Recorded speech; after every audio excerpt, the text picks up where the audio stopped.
Donc, comme vous l'avez lu dans le document état de situation, vous venez d'être nommé chef de projet. À vous maintenant de la partie logiciel de la simulation à réussir à monter et puis réaliser ce projet. On va faire une démonstration du fonctionnement de la simulation avec le scénario Artos. Si vous travaillez sur un autre scénario, le contenu peut être différent, mais le principe de fonctionnement de la simulation reste le même. On se trouve donc actuellement en phase d'avant-projet. Si vous réussissez à monter votre projet et obtenir un financement, vous pourrez ensuite passer en phase de planification, réalisation et clôture. Vous avez ici trois indicateurs, qualité, coût et délai, qui correspondent aux 3 points du triangle de votre projet.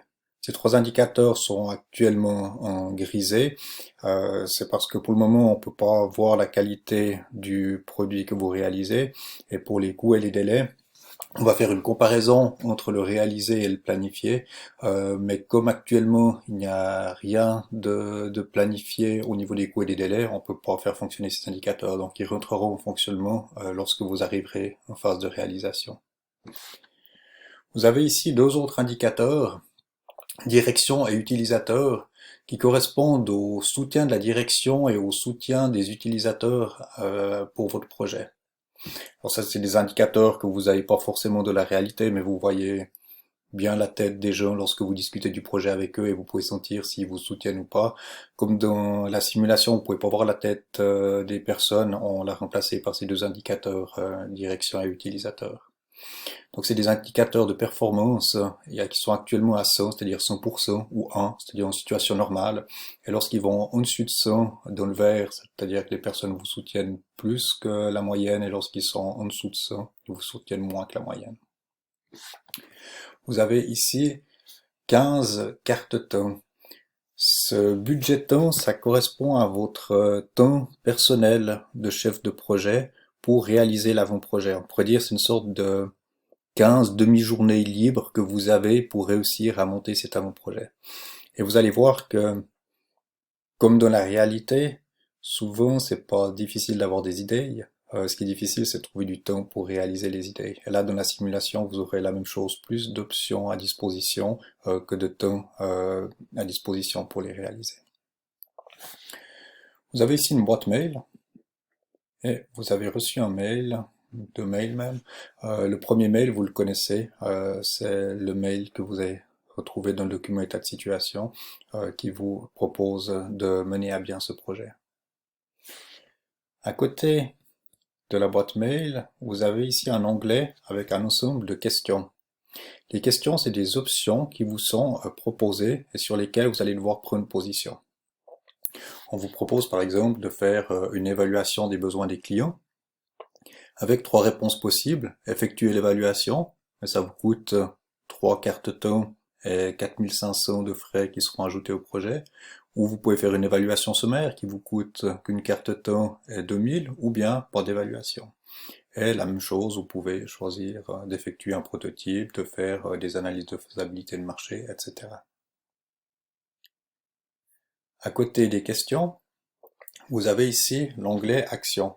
Les actions, c'est des personnes que vous pouvez choisir d'aller rencontrer ou pas. On pourrait dire que les questions, c'est les gens qui viennent vers vous et vous proposent des options sur lesquelles vous devez répondre, alors que les actions, c'est vous qui allez vers les personnes et vous pouvez décider de le faire 0, une ou plusieurs fois pour chacune des actions.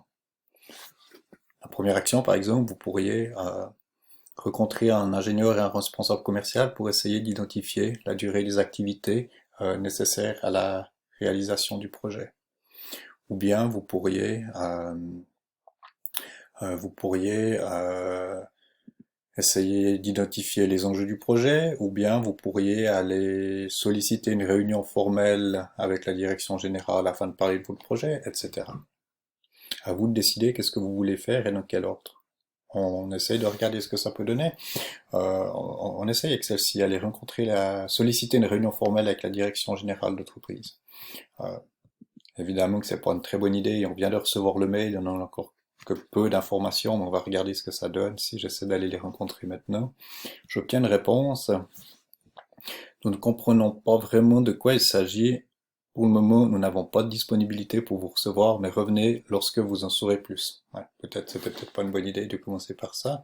Je pourrais dire, tiens, je vais identifier, passer un moment avec un développeur et un responsable commercial pour identifier la durée des différentes activités.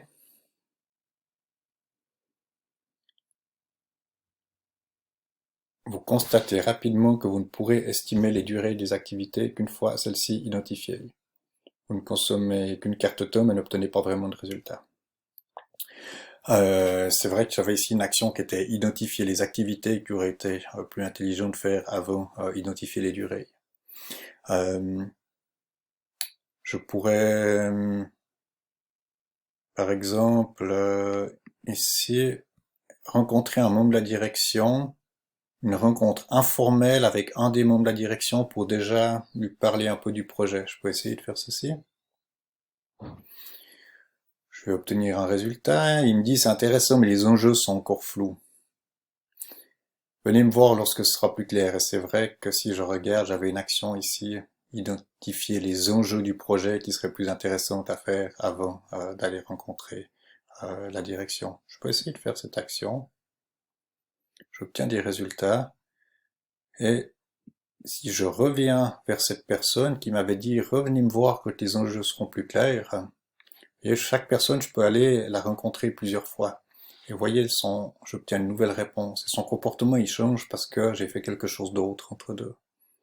Et il me dit, ah, cette fois, ça a l'air intéressant. Et en plus, les monteurs et les responsables commerciaux sont convaincus des enjeux. Venez faire une présentation à la direction, etc. Vous voyez comment ça fonctionne.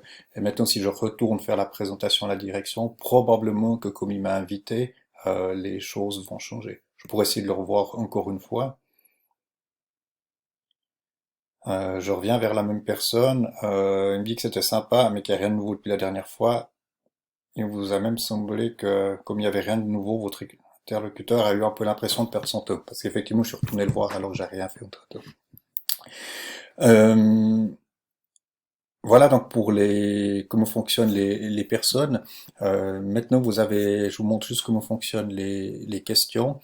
Par exemple, si je prends faisabilité de marché, je pourrais réaliser une étude complète ou une étude sommaire. Je vais prendre l'étude sommaire par exemple. Si je réponds ici, étude sommaire, j'obtiens un ensemble d'informations que je vous laisserai découvrir sur l'intérêt des clients, les prix qui sont prêts à payer, les quantités potentielles. Et lorsque j'ai répondu à une question, comme vous voyez, les autres réponses ne sont plus possibles. Donc les questions, vous allez devoir répondre à toutes les questions et vous avez une et une seule réponse possible. Alors que les personnes, c'est vous qui décidez qui vous voulez aller rencontrer, quand et combien de fois. Essayez de faire mieux que moi parce que là, vous avez vu, j'ai travaillé un peu n'importe comment et j'ai plus que 3 cartes de temps et je n'ai encore fait aucune évaluation des besoins, aucune analyse de faisabilité technique, etc. Donc je serais plutôt dans une situation un peu difficile pour réussir à monter mon projet. Donc en synthèse, à vous de trouver le bon ordonnancement et les bonnes options sur les questions et sur les personnes pour réussir à obtenir les informations qui vous permettront de monter votre projet. Comme vous l'avez vu, il faut choisir les bonnes options, mais aussi l'ordre compte. Ce qu'il faudrait surtout pas faire, c'est répondre à la question 1, répondre à la question 2, répondre à la question 3. Si vous faites ça, ça ira pas très bien. Donc l'idée, c'est vraiment, je vais peut-être commencer par faire une analyse de marché, ensuite j'irai rencontrer une personne de la direction pour revenir faire une analyse technique, et puis j'irai rencontrer une autre personne, et de trouver vraiment les bonnes options et le bon ordre. Tout ce que vous faites est enregistré dans l'historique ici.